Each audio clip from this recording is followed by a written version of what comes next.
Also, I also added I added a piece in this year that I didn't have before, which is just like kind of some tips on how to write a query letter. So, without further ado, this is going to be about 45 minutes, and at the end of it, I'll take questions, and you can unmute or you can write the questions in the chat whenever you want to, and then we'll review the chat and see what people are interested in. Okay, and at the end, I'll have a link to my webpage where you can go to a questionnaire if what you liked, what you didn't like, if you what things you'd like to hear next time, and also there's a link to the slides afterwards too, if you want to, in on that web page. All right, so who am I? So I had 32 years in the Army Rangers, the Green Berets. I worked in Middle East, South America, and Africa. I graduated in 2018 from the non-res course after I think I did 4 years because it took me 2 years to write my my final project. And then I spent the last 7, 8 years as an author, ghostwriter, developmental editor, podcaster, and I currently live in Spain. And that's my job. I work from home. I live in Spain with my wife, and as far as I'm concerned, I'm living my best life. So I answer any questions about that too if you guys are interested. All right, so why are we here? Learn how to sell books and make money with your writing skills. So I'm also going to tell you what I do and how you could do that while you're going through your res or non-res course to get your master's in creative writing. You're learning skills that you can use in the outside world and make money part-time. I'm sure that if I had known this, I probably could have taken advantage of this. So I'm just going to spread the wealth. So, can you make a living as an author? That's a good question. We all hope we can, right? We all hope we can sell our books. So so I don't know if you guys know who Brandon Sanderson is. He's probably the most famous fantasy science fiction, more fantasy than science fiction author. He actually gives classes at BYU, and they're all on YouTube. So if you want to see his writing kind of methodology, it's all on YouTube, and they're really good classes. And he talks about what's your chances of becoming a successful writer? And is that one in a million? And then he's like, well, you have to define successful. You know, million. Are you looking to be a millionaire from your writing? I think we all are. Or are you looking for a livable wage? Are you looking to make, 60, 80, 100,000? And then if you make that and you can do it writing, which is what you love, is that sufficient? So you kind of got to figure out what your goals are. I mean, I think all our goal is to make as much money as we can, but you know, the goal probably initially is just that can I make be a professional writer and live? So there's a Facebook book group called 20 Books to 50K. It was started by Michael Anderle. And this Facebook group, that was the whole intent behind it. If you haven't heard of it, you should check it out. It's very generous Facebook group. I know a lot of you younger people probably don't do Facebook as much as the older people, but he started this because he was in a bunch of writer groups and he was like, hey, how do we make money with our books? And they're like, shut up. It's about creativity. It's about the art. The money will come if you're good. Don't worry about marketing. But that's not, he's like, but there's an art to the business part of it.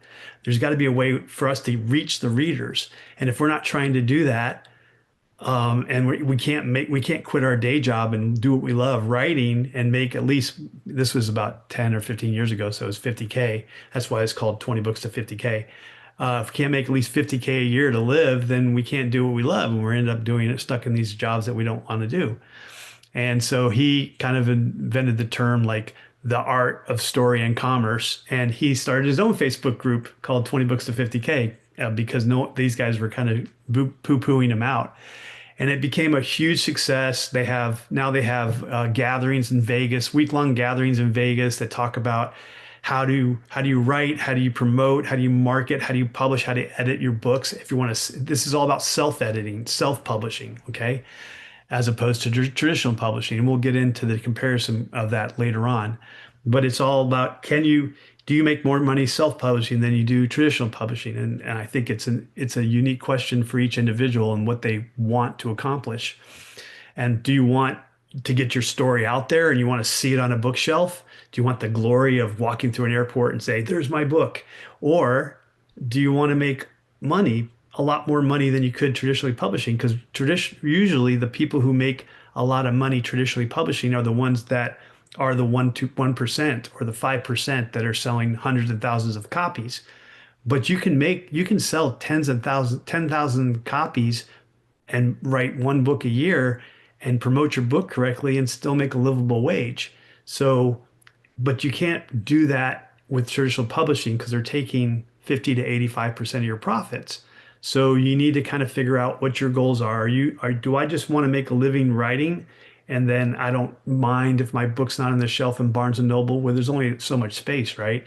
Or I don't mind that the airports aren't getting it, things like that. So you have to kind of set your own goals for your writing career. So what are the costs?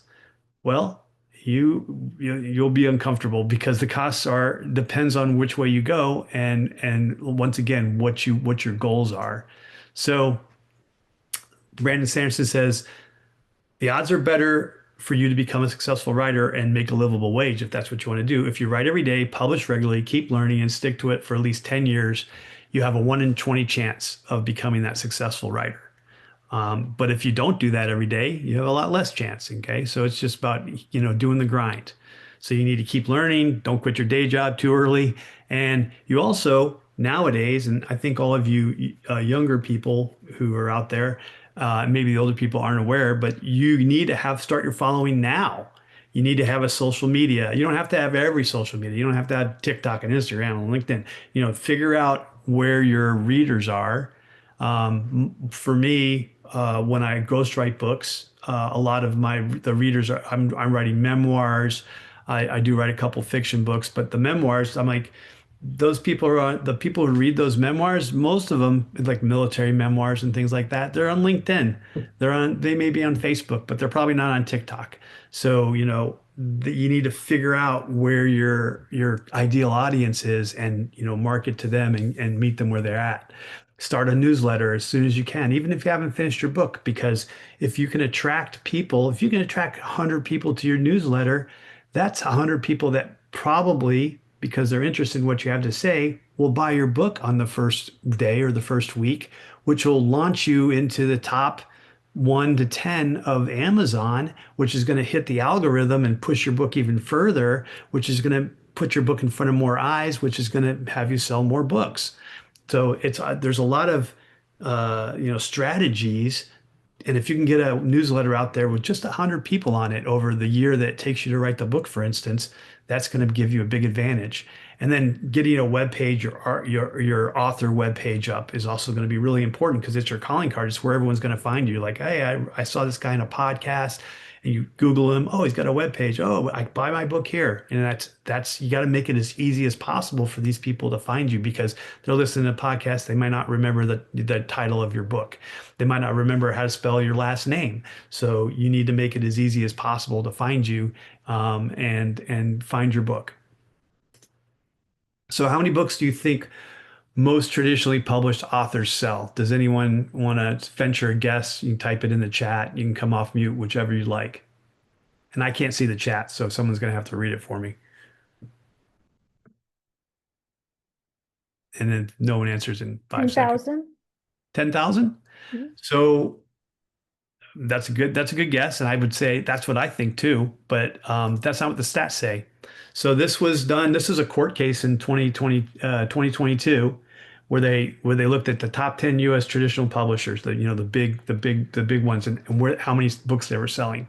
So you got to understand traditionally published, or the traditional publishers out there, Simon and Schuster and all these, they're betting on your book. If they give you a deal, if they take you in or they give you an advance of some sort, which is not so common.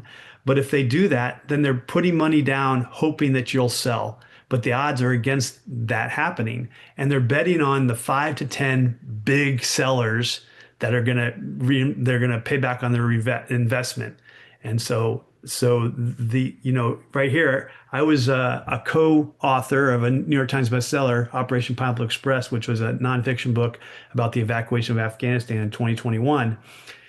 That book has only sold 110,000 copies, but it's in the top 4% of all traditionally published books. because it sold over 100,000 copies, and that's incredible, right? You're thinking bestseller, millions of copies. So 10,000. So right here, you can see uh, probably less than 80% sell less than 10,000 copies. Less than 75% sell less than 5,000 copies. Okay. And you can see the stats here. So it's, 65% of books sell less than 1,000 copies. And if you're making $5 a copy, that's $5,000. Okay. If you're traditionally published, the publisher is going to take 85% of that, which isn't a lot of money, right? If you use a smaller publishing press, you might get 50%. If you're self-published, you can make anywhere from 60 to 70% of that, and the rest of it goes to Amazon. So that's kind of what you're looking at when a lot of people don't understand this and how it works. So how much does an author make off each book sold? And I'm just telling you this because I had no idea when I did this, and maybe some of you guys have published books and you're aware of this. But once again, I said the traditional publisher is going to get 85% of the royalty, and that's what the Operation Pineapple Express author, he signed away 85% of his royalties to the publishing company. And then he also had an agent, and the agent got 1.5%. So he earned between 13 and 14%. And he had a partner, so he only made half that. All right. So self-published, your digital book's going to make 70%. Amazon takes 30%. Your print books are going to make 60, depending on what price you sell them at. They got some little details you have to look at, but it makes about 60%. So Amazon takes 40, and your audio is going to get 50%. Okay. Now that print book 60% is minus the price at production costs. So, if you get a normal paperback, it costs $3 to $5 to make. So if you're selling it for $10, you're starting your profit, let's say at $5, and Amazon's going to take 40% of that. So now you're down to like a little under $3. And that's what you'll make per book if you're selling it for $10. So just think about that. And then you have to be competitive with everybody else. You don't want to sell your book for $25 and that everybody else in that category, in that genre, is selling their book for, 12. And then there's something else that's coming out that's just becoming very common for people who are self-published, is they're doing self-distribution. I won't say they're not selling through Amazon. That's not true, because Amazon's the biggest, bookstore in the world. You kind of have to sell it. That's where everyone goes to look for it. But what they're doing is they're using all their social media and their newsletter to inform the readers and direct them to their website. So they buy directly from their store using something like Shopify and BookVault, which is a company that can print and distribute your books in the United States, for instance. It's one of many, but it's a pretty popular one now. And if they do that, they get anywhere from 85 to 90% profit for the print books. And if they distribute online their digital books, they can make 90 or 95%, because they're not giving anything to Amazon. And if they want to do their audiobook through their website as well and through the Shopify feature, then they can make like 90%. So you're talking about increasing how much you're making as an author by self-distributing and self-publishing, and you end up with 40% more profit per sale. So that's just something, that's the comparison between the two, right? Now, if there's something to be said about what are the differences between the two, and I'm about to get into that. So traditional publishing, pros, you get I'll put free in quotes and I'll tell you why. You get a copy editor that help you with the cover. You get a developmental editor and a line editor. You get some marketing, and maybe you'll get an advance if you're lucky. Okay. But the problem with this is the marketing. It's only they only focus on marketing your book for the first 2 or 3 weeks, because that's when you make the most money, when they push it out there. But then their marketing team has to move on to the next books that they're putting out the following month. So they got 3 or 4 books coming out that one month, or 10 books that are coming. So they have had their marketing team focus everything and get everything ready. And then they're marketing it for 2 to 3 weeks. And they're taking 85% of your profit, and then they stop. and then it's up to you. So in the end, you're always going to be the primary marketer. Okay. And the guy who did Operation Pineapple Express, they marketed it for 2 or 3 weeks. He was a New York Times bestseller. And then it was all on him. He had to call, Barnes and Noble, I'm going to do a signing. He had to go on podcasts. He had to, on the anniversary of the evacuation of Afghanistan, he puts himself out there and goes on Fox News or CNN and talks about the evacuation and brings up his book. And so he's doing all that. But he's paying for the travel, or he's paying, or he's using his own time to make these calls, and he's marketing the book, and he's getting 15% of the royalties. But in reality, he's not, because he's still paying his advance back, because he has to pay the advance back out of the 15% he gets. So the publishing company gets 85%, and then they should be paying him 15%. But since they gave him an advance, he has to pay that back. That's why it's called an advance. And they take it out of his 15%. So he has this debt to them until he can pay back that 15%, or pay back that advance. So he still hasn't earned any royalties 2 years later, even though he sold over 100,000 copies. So the cons are the publishing company keeps the royalties, and then also you're usually paying an agent if you have if you use one of the big five. Agents are the ones kind of find the door for you. Um, they also, depending on what you sign away, and for first-time authors, it ends up being a lot. They may own the rights. There's books that the publishing company will no longer print copies of because it's not worth it to them, and they own the rights. And so you can't even buy the book because the publishing company, after 3, 4, 5 years, said no one's buying it. We're not going to even list it. We're not even going to do anything with it. And they own the rights, so they can do that. That they're not. I mean, it's not the norm, but that actually happens. Also, when you want to promote stuff, like a lot of people in self-publishing world are promoting it through all kinds of other advanced technical apps and programs, where they're offering it for like $2 on digital copy for, on Kindle for a week or something like that. And then that usually gets a lot of people interested, and then it goes back to normal price, and then that usually kind of continues. But you can't take advantage of that until you get permission from the traditional publishers. And if they don't want to do that because they're giving up some of their profit, they might say, it's selling okay, we're good, we don't want you to do that. And so, because their interests aren't aligned with yours. So that's what's kind of what you're giving up. You're giving a lot of say. Also, they get final say on the price, the cover, how it's sold, creative decisions, content sometimes. Not all the time. Operation Pineapple Express was pretty solid when we gave it to them. They didn't change anything we didn't want them to change. But when you sign the contract, there's a lot of little details you need to go over there. And some of them are non-negotiable. Like, if you don't sign this, then we're not going to go with you. They might want final say on the cover because they think they know what the genre requires for the cover. We're going to go over covers later on today. And therefore, they want final say. And that may not be the cover you want, but that's the one you're going to get because you signed that away. So if you don't use a developmental editor before you submit for traditionally publishing, you might not actually get a deal, because sometimes you don't know what you're missing in your work. And so you might need, usually most people need a second opinion. I've been doing this for 8 years, and I'm writing my first book right now. And I still go through my peers that are editors and say, hey, can you take a look at this? And they're like, hey, man, I think you should do this, this, and this, because it's not working for me and it's not clear. And I'm like, oh yeah, you're right. So getting a second a pair of eyes on your book is, I mean, most of the professional authors do this. They have their own editors. And you're going to pay for, like I said, you're going to pay for the marketing no matter what. Whether you pay for the first 2 or 3 weeks is up. I mean, you're paying in your royalties, if nothing else. So let's go to self-publishing.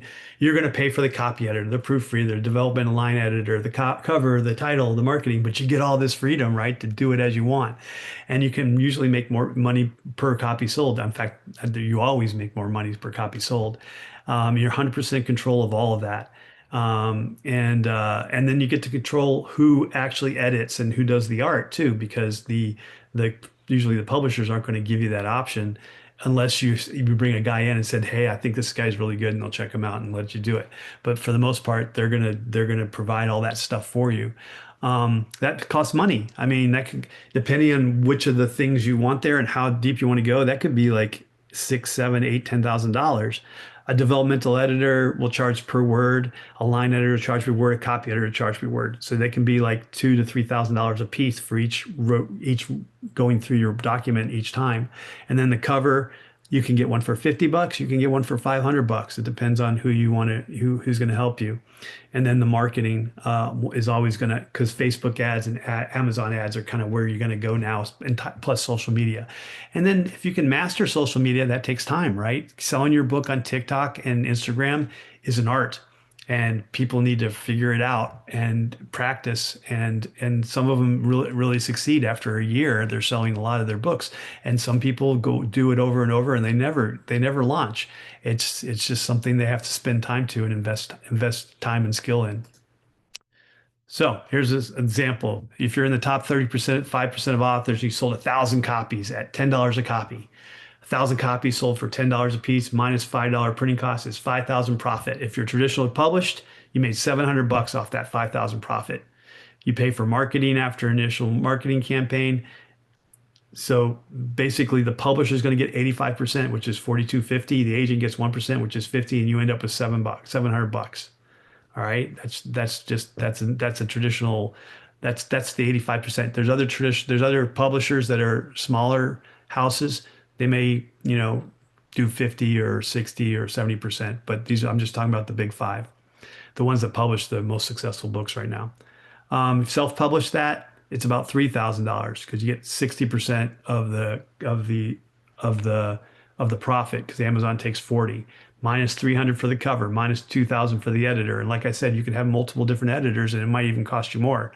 I'd say most self-published first-time authors are going to pay 2,000 to 3,000 because they don't have the money to pay for all of the everything that they want, and they might go to Pro Writing Aid for a copy edit and do it themselves or something like that. So you end up with $700 too.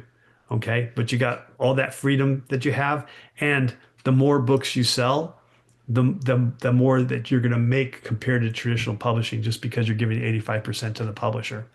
And then if you do the author distribution that I talked about, you'll actually make a lot more because you're making 90%. Okay. But ultimately, the marketing is going to be on you. Okay. Where you want to sell your books. All right. Amazon versus selling worldwide. 72% of worldwide book sales are in English. But think about the English market. What's the biggest English market in the world? India. India has more English speakers than any other country. Okay. Then you also got Australia, you got New Zealand, you got London, you got South Africa.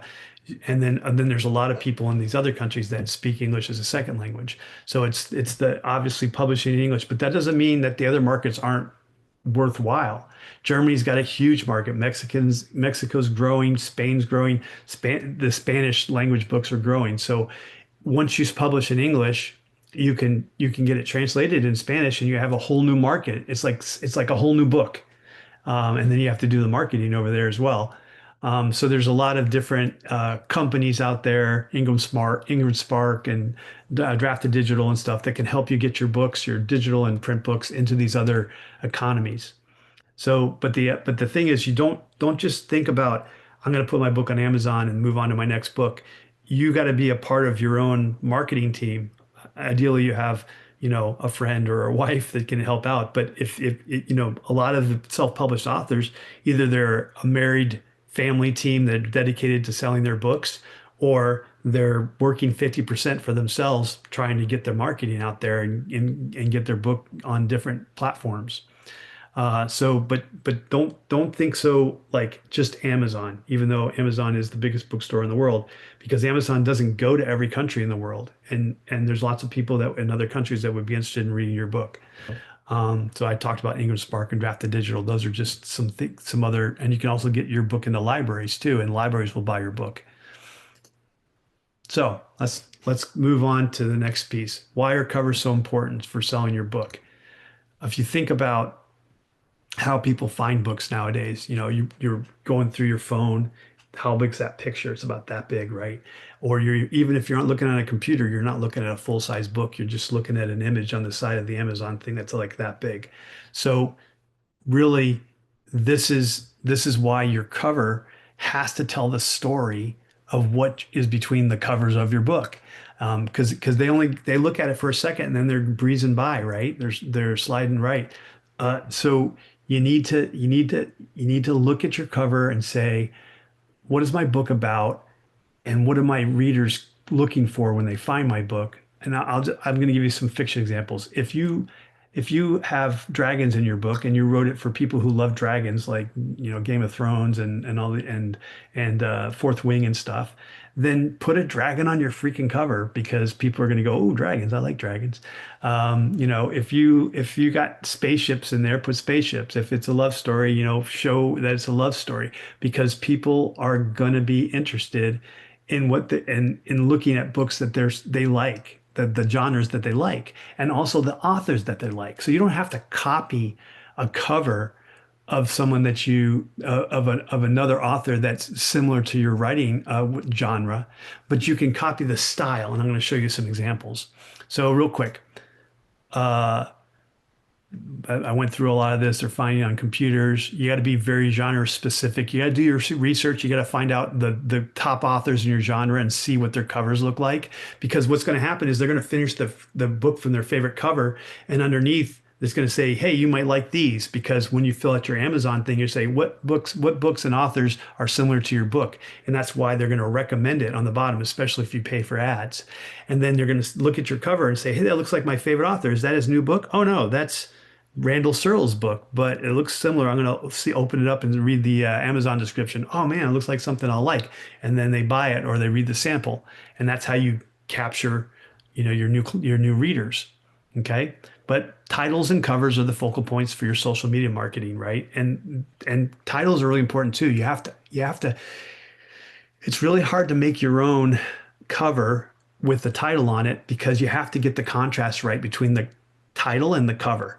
I've seen so many titles that get blur into the background and it's hard to read it and you can't immediately within that 3 seconds see what what the book title is. And so you have to, in some ways, you have to pay $50 or something for someone to like make sure you have the contrast in the writing with the title.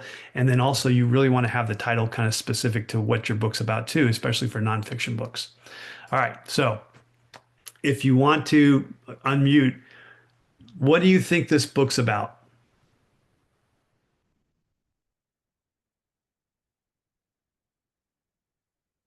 Anybody? A couple that went through some hardship. Okay.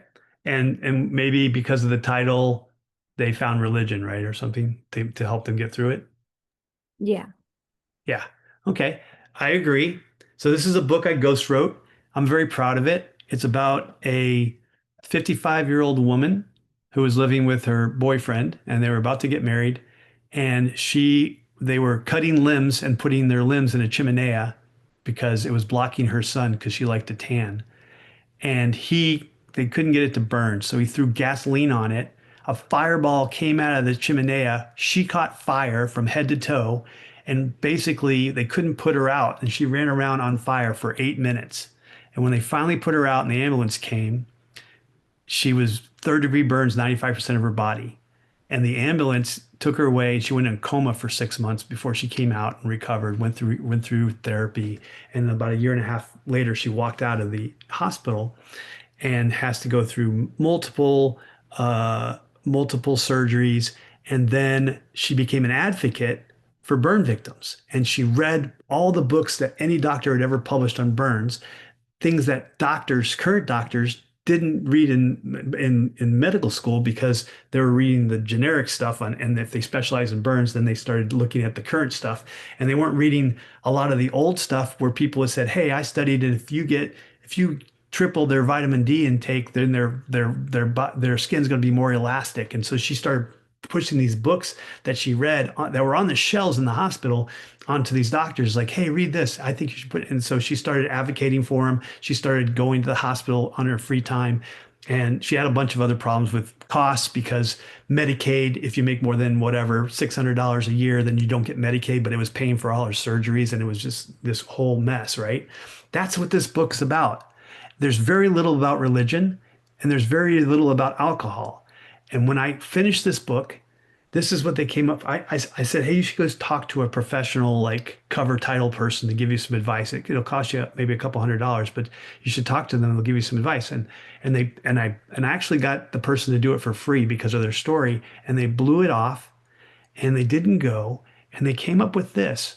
And I said, this isn't really good. You're not selling this to your reader. Who do you want to read this? You want the people who have burn injuries or the families that have burn victims so they can learn about what you went through and what you wish the doctors had known and all of these things that you can help with the people who have the burn injuries. And this book doesn't sell me on that. This book doesn't say anything. Well, they got the gasoline. It's like, no, no, that doesn't tell me that this book is about a person who recovered from an incredible fire injury. Now she's an advocate and she knows a lot about how to get people to recover better from fire injury. That doesn't the title doesn't say that, the subtitle doesn't say that, and the cover doesn't say that. And they didn't do it, and they haven't sold a lot of books. And I'm very disappointed. I keep trying to. In fact, I pitched them a couple of months ago. I was like, hey, do you want to re-push this book out with something different? And they're like, yeah, let's talk about it. So they haven't got back with me, but I hope that we can change this because it's a really moving book. She actually got an acting job in a movie because they were looking there was about an actress, a famous actress that got in this horrible burn injury, and then she acted in a movie that required a burn person, and she was the actress who was the burn victim playing in a part in a movie in the movie. It was really crazy, but they were looking for a burn victim that could do it, and they picked her, so she actually has an actress credit now too. But she was an amazing woman and a crazy story that I wrote for them. And I just wish that they kind of thought about the marketing better because they said God never moved. We were in AA, which the book had nothing about their AA. It started when she got burned because that was what they wanted the book to be about. So it had nothing about their AA.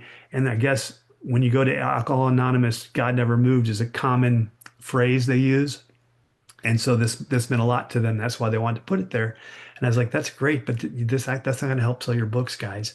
And so that's just something to think about. So let's look at something else. All right, this is your military contractor. I don't know if any of you guys watched Terminal List on Amazon or read the books by last name Carr. I forget his first name right now, but so these are the military contractors, the CIA guy who goes rogue, the military guy who gets out and has something to prove or whatever.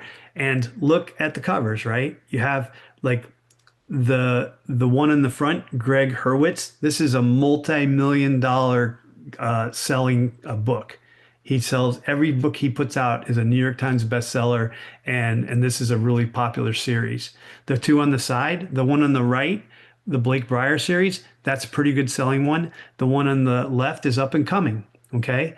But they use the same kind of thing to reflect what this book is about and what you're gonna experience as a reader. And then when one of these books comes out, and like I said, they're going to read it, they're going to see, hey, if you like this book, you might like these other books. It looks just like their cover in a weird way, right? They're always facing the other way. They're looking out into the sunset. You got the scenery of what if it's a city or a jungle or a coastal town. And so this is super common for these kind of books. I read these books. In fact, this guy's one of my favorite authors, to tell you the truth. All right, so we got Colleen Hoover. Some of you may have heard of her. Last year, she had 5 books on the New York Times bestseller list at the same time, and 3 of them had been up there for over 2 years. All right, she lives in Texas on a farm, and so on the right, it starts with us, and I think there's a movie that they just made too. They're having some controversy about. So she is like the top of the barrel for romance. And then you got these other 2, which aren't as well known. If they were bestsellers, they would say it on there, but they didn't. They're not bestsellers, but they kind of copied the same kind of, hey, if you like Colleen Hoover, you'll like my book, which is a kind of a blue colored thing with flowers on it, or you might like my White Lilies book with more flowers and white book.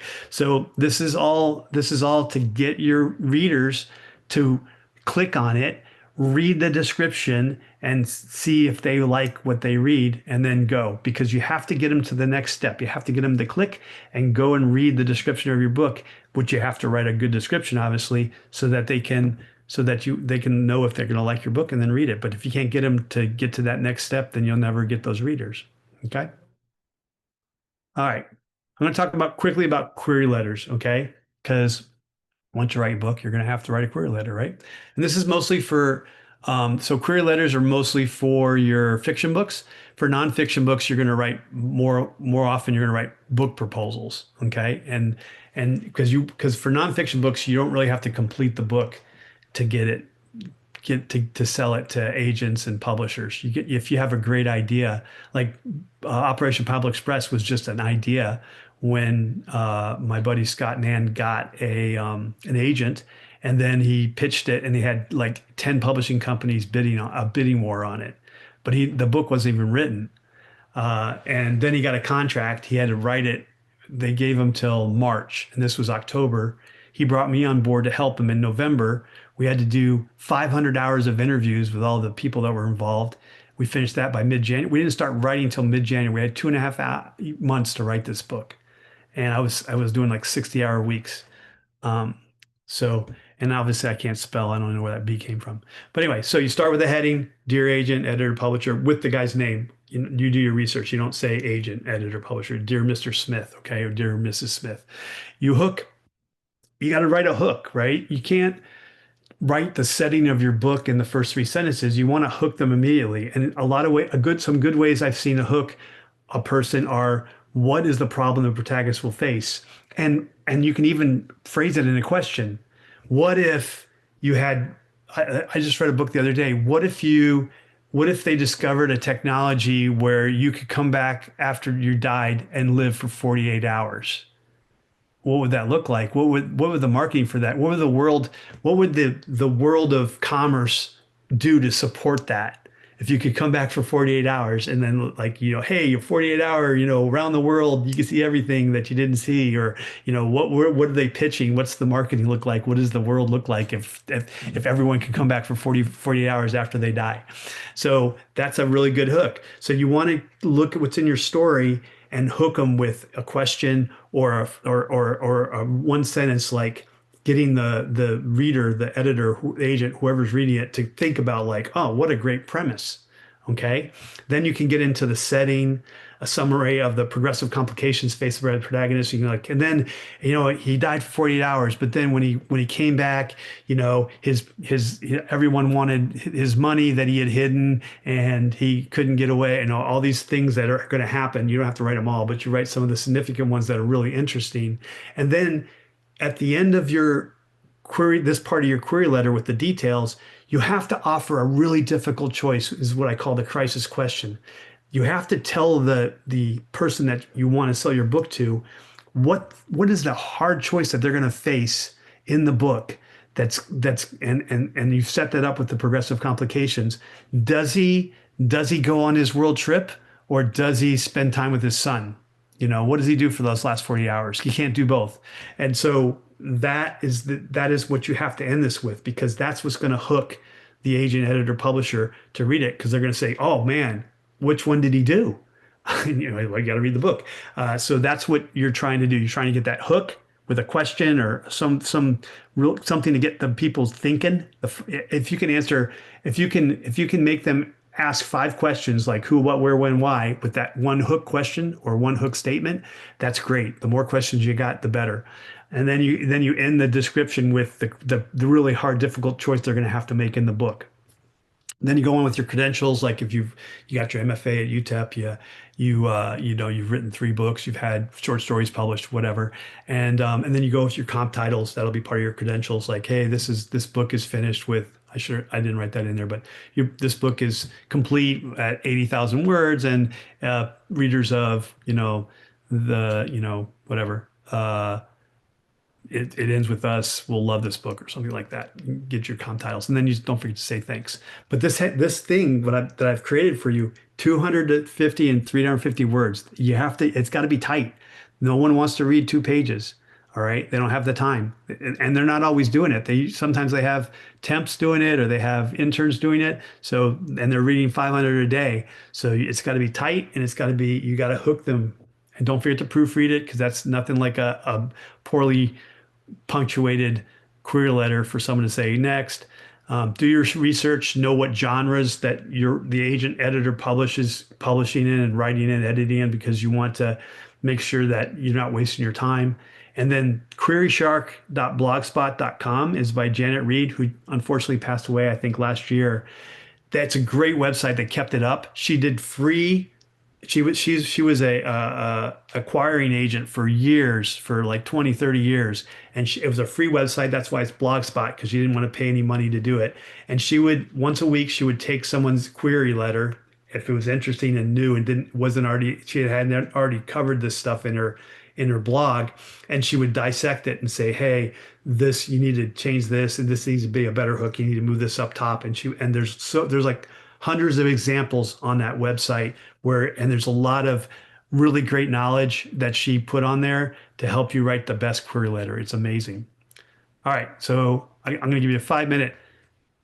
Read this and tell me, just someone unmute and say, is this a good hook or a bad hook, and why for your query letter?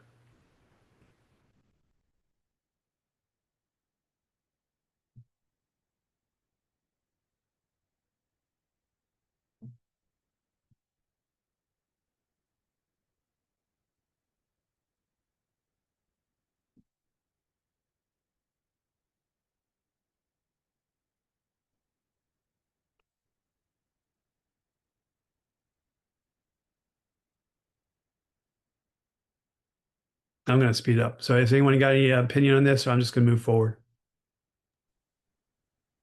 The description is really good. I'm confused about the title part. Well, it's the title of the book. So, Oh, okay. The hook did get my attention though. I would want to read it. okay. Well, I would say it's very generic. I mean, there's a lot of stuff going on here. The World War II, there's a lot of big, grand things, but what is this really focused on? Hmm. I mean, all this stuff may be happening at the same time that the book is taking place, but are these things going to be the big pieces of the book? And it says three generations of Italian women. Are they related? We don't, I mean, you can assume that, but is that true? I mean, there's some questions I have that are less like making me interested and more like I still don't understand what the book's about. And are all three of the three generations of Italian women, are they all protagonists? Are they simultaneous protagonists? Is it going to take place over three generations? It's it's a little bit too vague to be hooky because I don't really know what the book is about. I know it's about three generations of Italian women. I don't know if it's set in present day and there's flashing back, or they're going through a whole three generations and one bursts the other and then they follow that person. So how long is this book? That sounds like a long book. It's 92,000 words. Is that enough, or are we short and changing some of this stuff? So I took this example from Query Shark, but I'll tell you what she said.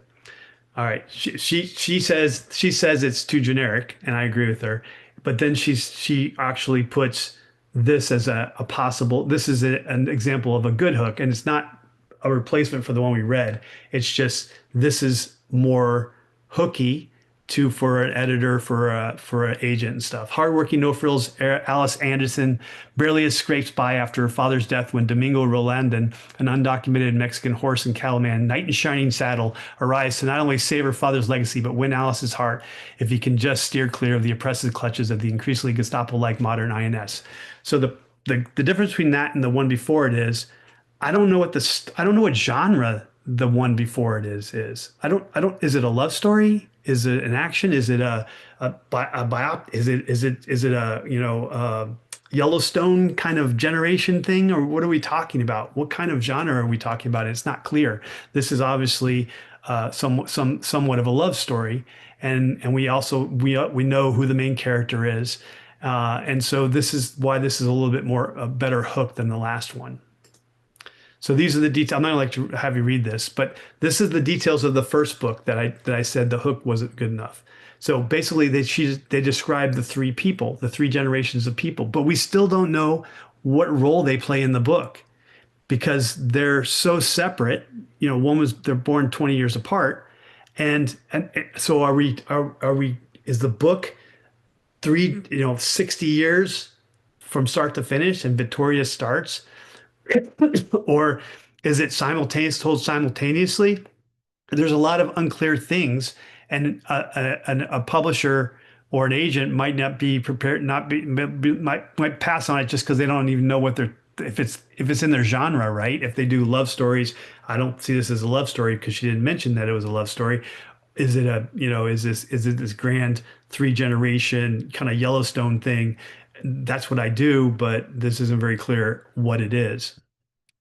And then this is the analysis of the story of the Query Shark. So yeah, three characters introduced here, but there's no plot. We don't know exactly what's going to happen. We don't know what their grand decision, we don't know who the protagonist is and what decisions they're facing. They're just facing life, but we don't know what they're just. So this is depends on if you do a literary fiction editor or publisher, they might be interested in this if they had more information. But for a commercial fiction, trying to figure out if it's a love story or an action story or a Western or something like that. It's just not clear for the person the agent, for instance, that you're talking to. Plot isn't what happens. It's not the events in the book. Plot is choices the characters face and what's at stake with these choices. That's really important. And that's what I run into all the time. I probably edited over 50 books. And the thing that my authors most don't understand is every decision made by the protagonist shows the reader what kind of person, what's important to them, what kind of person your character is, what's important to them, what their ethics and morals are, what they value over other things, because they're making hard choices throughout the book, and they're choosing directions. And that's what shows the reader that they're courageous or that they're a coward. Shows that they're prepared for the path they've taken, or that they're not prepared. And that's really important. How are these women connected? As I mentioned before, are they even connected? Are they all main characters? So here's a kind of she offers this. This is hers. I'm not going to take credit for what she did. She's like, Victoria, or whoever the protagonist is, wants to what? But there's a problem which prevents her, and now she must make the difficult decision to choose her family or her future or something like that. All right, let's speed through the rest of this stuff. I'm not going to. All right. Last thing I want to talk about. I'm kind of going over, but I'll be on for like another half hour if you guys have any questions. Can you make if you aren't making enough money with your own writing, how can you use your writing skills to make money? So if you're not making money with your books, or if you're going to college right now to get your MFA and you want to make money on the side with your skills, you can do what I do, right? You can be an editor. So what kind of editors are there? There's copy editors, line editors, developmental editors, proofreaders, specialized editors. For instance, I have a military background, so people come to me and say, "Hey, can you look at my military scenes and make sure the characters align with what real military is and the situations and the bases and things like that?" So you can make money doing all these things as if you want to, and there's a lot of work out there still. So if you do this, I mean, I'm going to give you my web page after this. You can write me, and we can have a one-on-one talk if you're interested, and I can tell you how to get started in this industry if you want to be an editor or a ghostwriter or something like that. I started this 7 years ago on my own, not knowing anything, and so I'm going to give you a copy of these slides as well, so we don't have to. If I'm going too fast, don't worry about it. These are the things you can do as an editor. I'm very transparent what I make. The first year I made 8,000, the second I made 50, the third I made 120, and the fourth I made 200,000. All right. I work 20 to 25 hours a week. I do a lot of charity work as well on top of that. So by charity work, I mean I mentor people to write better for free, like veterans and things like that. So I'd be happy to talk to you for an hour or something about all this stuff if anyone's interested.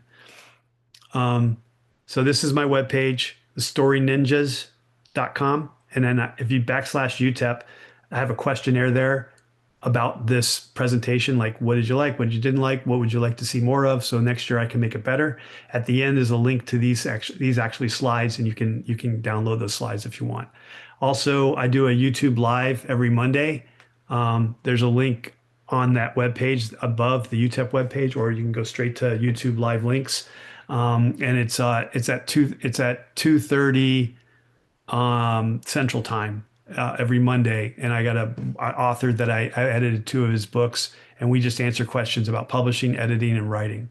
And then we usually have a theme for every episode, so you're welcome to come to that. This is for when you download the slides. It's just a bunch of resources, organizations to find leads if you want to be an editor or you want to hire an editor. There's courses that I've taken, most of these courses about how to write better, how to edit, how to publish. Here's some books from your library about how to write better, how to edit your own book. Some companies that you Publish Drive and English Spark can get your books out there besides Amazon, Book Vault, all of these. Um, Software that I use or have used, Scrivener is awesome. If you don't know anything about Scrivener, you should definitely look into it. Atticus and Vellum are for formatting your books to get on digital and print. Um, and then there's a bunch of other ones that I use. Covers. These are some podcasts that you can talk about what I said about covers, how important they are, and how to get them. Get Covers is a company. They charge $50. You give them your idea, they'll give you as many changes as you want.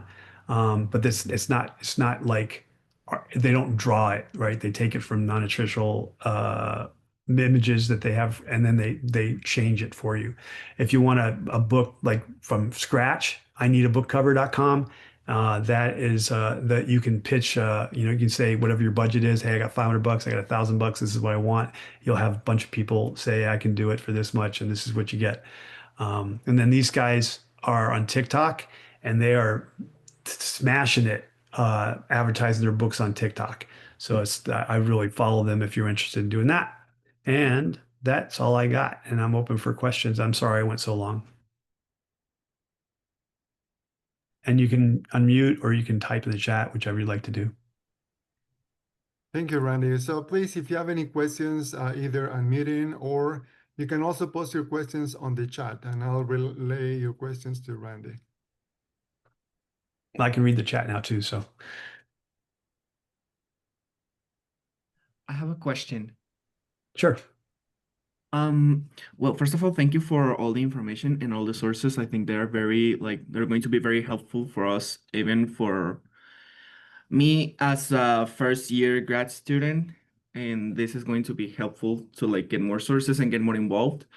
I have a question about for example, how genres are doing in the book market, because I'm from Mexico, and when I went to some editing courses, they all editor courses, they all said that, for example, novels were the best-selling genre, and for the fiction part, short stories don't do as well. Is that the same case worldwide and for the USA, or like is there any country or any space in the world where short stories are not doing like that?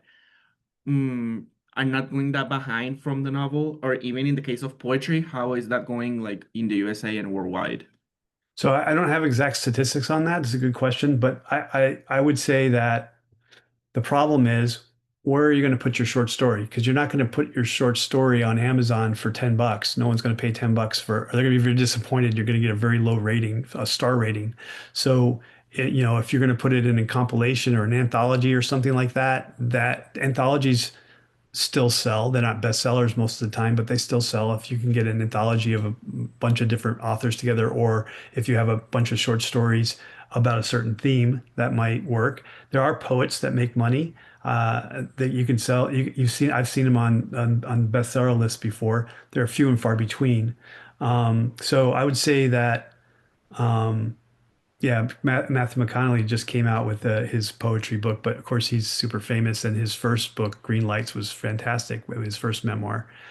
Um, so I would say that the poetry and the short stories, I think your best way forward is to kind of enter competitions because that shows, that you have talent. And if you want to don't if that's all you want to write, I think competitions and anthologies and compilations is probably your best bet for selling those. Now, there are people who sell novellas or like short stories. They usually sell them on Amazon for a very low price, like $2. But your return on that is 50%, I think, something like that for Amazon instead of 70%. And for digital, and maybe you couldn't actually print something that short. It wouldn't look very good if you wanted to print it. And you they usually sell it as kind of hooks to buy their next book. Like they'll write a compelling short story for their character that's either free or very cheap, like $1.99 or something, and people will get it and really enjoy the character and the situation, and so they'll buy the actual novel because of that. So that's kind of what people usually write the short stories for in commercial fiction. But I would agree with that most of the United States novels is the way to go, and in particular romance and romantasy is like the number one seller. That doesn't mean you can't make money with fantasy and science fiction. It's just like there's so many more people buying romantasy and romance books that it almost doubles the rest of the market. Thank you. Sure. There's a question on the chat. Randy, can you Oh see yeah. it? All right. First off, thank you for taking. Unless you're Ocean Vuong or Matthew McConaughey, who now has the best-selling poetry book, should we not quit our day jobs or can self-publishing work for poets as well? So I kind of answered part of that, but I would say that social media does amazing and wonderful things, okay, for artists and for writers and authors. So if you get a following, I think you can make money with that. And there's a lot of platforms that allow you to put, short stories and poems up, and people, follow you and may even pay, $2 or $3. And if you get, 100 people like that, then you're making $300 a month, and then you can get more and more people. So there's people that are doing the not normal, and they're reading a little bit of their poetry on Instagram and hooking people in because it's so good, or a little bit of their short story on TikTok or something. And I think there's enough people on social media that you can find your 1,000 people that are going to like what you do, but you need to find them. You need to figure out how to market that stuff through social media, and I think there's opportunities for this kind of stuff, but it's going to be work, and you have to be willing to do both sides of it, right? Do the writing and do the marketing, because how else are the readers going to find you? You need to, even if you win awards with your poetry, like who's following the poetry awards? Well, people who like poetry, but there's also a lot of, I like poetry, but I don't follow any poetry awards. I don't subscribe to anything with poetry. I do like poetry, but I don't love it enough to subscribe to anything because I'm pretty busy. So how do you get your poetry in front of me? It's probably social media, Instagram, Facebook. Facebook is less and less, but TikTok, all those, you get it in front of new people every time, and finally you attract that guy. You're on there reading a piece of your work, and it resonates with them. And he's like, "Who is this?" And then they click on you and they follow you, and then you only need, like I said, you get 1,000 or 2,000 people like that. You got a salary. How different is the process of pitching a compilation as opposed to a novel? Focus on pitching a single story of the collection. I don't know the answer to that. I would say you would focus on the theme, and then there is. I mean, you'd have to talk to your agent. You'd have to pitch it to an agent probably to get it pitched to a publisher. But I think it would be ideally, a current theme that's in the news or that's on social media that everyone's following, and you got an anthology for that. Or there's a lot of fantasy anthologies, but a lot of times they start out with a theme and they get a couple famous authors that they can put on the cover that are going to provide stories, and then everyone else kind of jumps on board. So I don't know the answer to that. I've never been a part of that. It's just my theory.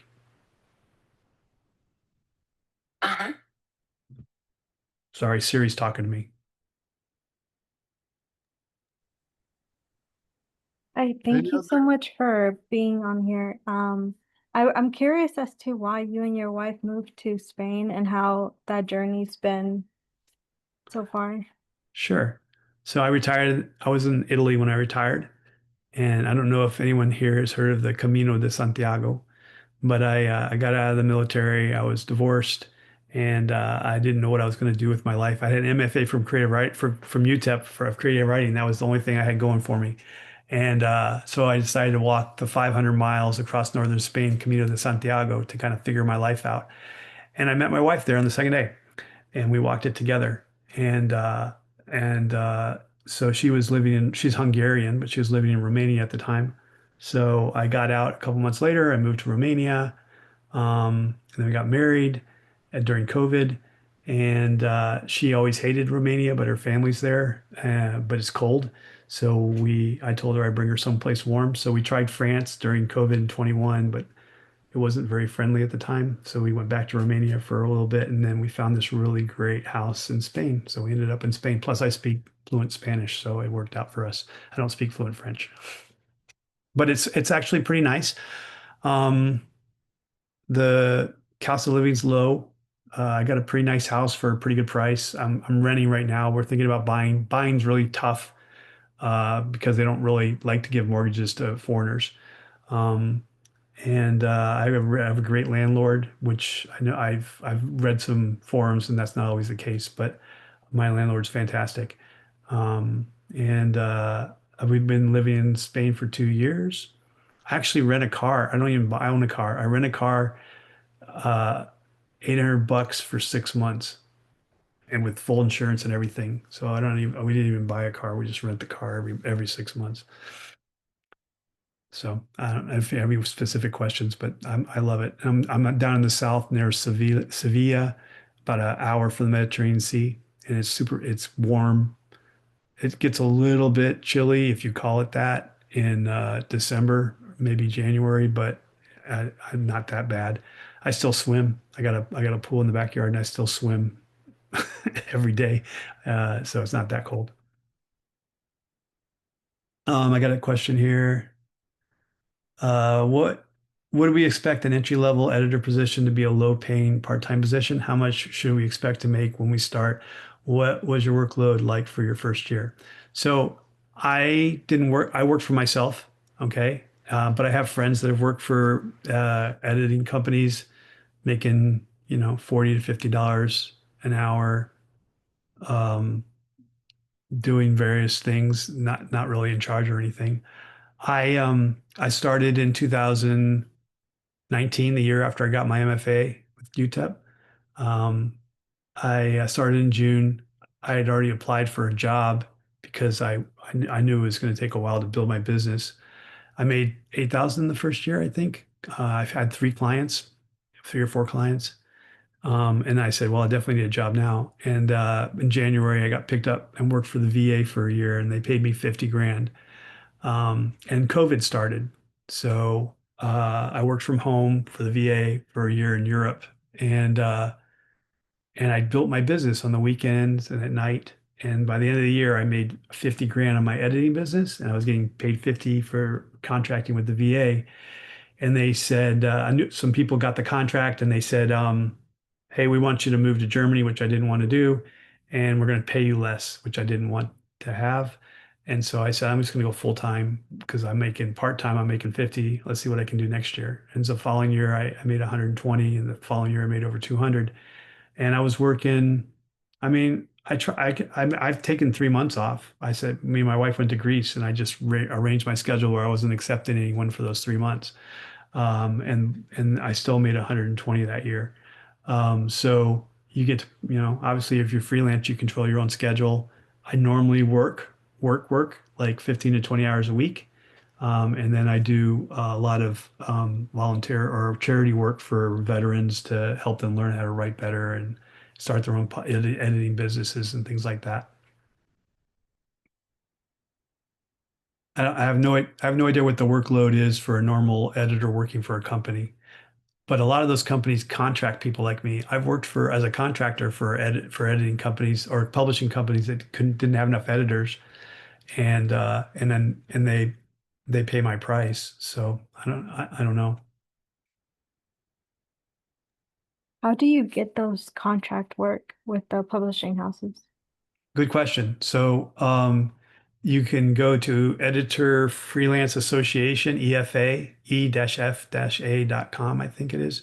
You can just do a Google search, Editor Freelance Association. You can sign, you have to pay a membership fee, but then you get notifications, and there's a lot of people that look for editors, developmental editors, line editors, copy editors, specialized editors. You can sign up for all kinds of different things. Art, if you want to do cover art, if you're talented like that. And so I do that, and I probably get 3 gigs a year from that. I do podcasts about what I do, specifically because I specialize with military. I mean, 60 to 70% of the people I work with are military or ex-military. So I go on military podcasts and I explain what I do. And usually after every podcast, I get 3 or 4 gigs. And so you need to niche or niche, however you want to say it. You need to find what you want to specialize in. And the reason why is if you're going to edit or ghostwrite or anything, if you want people to find you on Google, you're gonna have to market yourself. And if all you are is an editor, I'll edit anything. Well, what's the search? What are they gonna put in Google to find you? So you need to specialize in some things. And you can do anything, but you want to specialize in some things so you can orient your SEO for your web page and your podcasts when you start interviewing on podcasts. I want to show you something. So I don't pay anything for ads, right? I just went on my I just do my own SEO. I read some books, and I own the domain name military editor. But when you type in military editor, this is my niche in Google, I'm number one. Okay. And if you type in military fiction editor, military nonfiction editor, I'm number one, number one. If you type in military book editor, military book coach, I think I'm number three, but the other ones are paid ads. And if you type in military ghostwriter, I'm number like 8 or 9, but there's a lot more there's a lot more ads for that. So I read a book called Improve Your Editor Website, and the same lady wrote Improve Your Author Website. And both of them are just like a laundry list of things you can do to improve your SEO. I bought that book. I read it one night. I got up. My wife's like, "Where are you going?" I was like, "I got to go fix my website." And I had highlighted 10 things in my Kindle book and I fixed them. Within a week, I was number one in every place that I wanted to be. And I actually got sued because someone thought that it was unfair, but I won. So also, I did some training with various people, and they like StoryGrid, Author Accelerator. These are paid school methodologies for editing and book coaching, and they get clients. And then if you're a member, once you go through their training and pay the money to go through their training, they send you the clients and they say, "Hey, would you like to work with this person?" and stuff like that.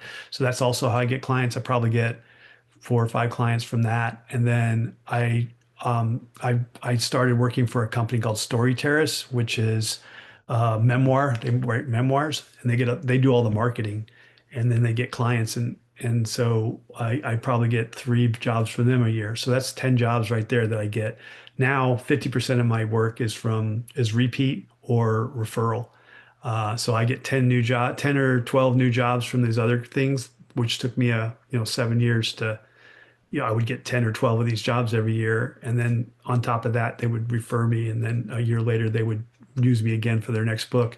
And so they just kind of snowballed. Like it starts slow, to find these jobs. But the first thing you had to do is make a web page and figure out what you're going to specialize in. And if you guys, there's not a lot of people here, so I'll say this, and I'm sure a bunch of people are going to watch it, but go to my webpage. If you want to learn more about editing, write me an email. Tell me you're at the UTEP, seminar, and that you just want to talk about editing, and we can talk an hour about all these things. I'll give you a big refer a reference thing about how to do it. I'll answer any question you have, and then we'll talk about if I have any room. I have internships every year for the transitioning military. If I have any open space, maybe I can fit you in and I can do an internship with you and teach you. It usually takes 2 months, once a week, and I teach you everything I know about being a freelance editor. Thank you so much for all these resources, um, and your knowledge. Also, I was going to ask you, I'm an undergraduate student right now, Mhm. and I was going to ask you, do you think it's necessary to go to graduate school to become a full-time author or no? To become a full-time author? I Yes. mean, some of my favorite authors in the world never finished high school. So I don't think that's true. Are you going to learn something in graduate school? Probably. You're going to learn something you didn't know before, and it might help you along the way. But you can start writing right now. I mean, there's high school students that are publishing books like what's his name? Chris Panelli that wrote the Dragon series when he's a homeschooled, but he wrote it when he was like 16, and they made a movie about it. So obviously, you don't need to get a master's degree to become a writer, but if you go to the master's program, you might learn how to write better, and you might get some feedback. While you're paying for the program from your professors to, how to fix your book and make it more compelling.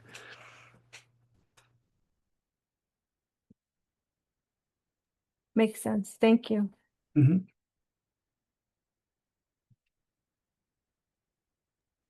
Any other question? Randy, thank you very much for all your generous time and advice and all these resources that you have provided for our students. And I hope that we see you again next year. Yep. Thank you, everybody, for being here. Again, thank you to Rogelio Elizondo for organizing the event. Until next time, bye. But thanks, Rogelio, too. Thanks, sir. And I put my website in the chat if you guys want to snag it, if you guys didn't get to write it down. But it's the militaryeditor.com or storyninjas.com. The Story Ninjas. All right. Have a great day, guys. Thank you. Thank you. Gracias. Thank you.